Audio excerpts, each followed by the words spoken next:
ایک ادارہ ہے جو الیکشن کی ساری کارروائی کو مانیٹر کرتا ہے، اس کی طرف سے ایک جائزہ رپورٹ جو ہے شائع کی گئی ہے، جس میں بڑے تحفظات کا جو ہے وہ اظہار کیا گیا ہے۔ اس رپورٹ میں لکھا گیا ہے کہ جو عام انتخابات 2024 ہوئے ہیں، اس میں جو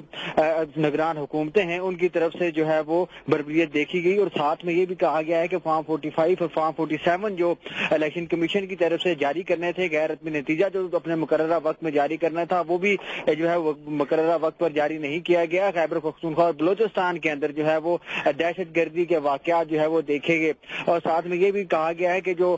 پولنگ کا عمل ہے وہ بالکل ٹھیک طریقے سے جو ہے وہ اس کو کرایا گیا، لیکن پولنگ کے بعد کے عمل کے اوپر جو ہے وہ پل ڈاٹ کی طرف سے جو ہے تحفظات کا اظہار جو ہے وہ کیا گیا ہے۔ اس کے اوپر ساتھ ساتھ جو سنی اطاعت کونسل کی جانب سے عام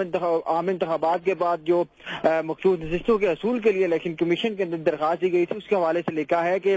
سنی اطاعت کونسل کو مخصوص نشستوں کی الاٹمنٹ 25 دنوں تک ایک پولنگ کے دن سے لے کر جو ہے بڑا متنازع ہے اس کو جاری کر دینی چاہیے تھی۔ 25 دن کے اندر جو ہے وہ مخصوص نشستیں جاری کرنا تھی، لیکن الیکشن کمیشن نے اس کے اندر بھی تاخیر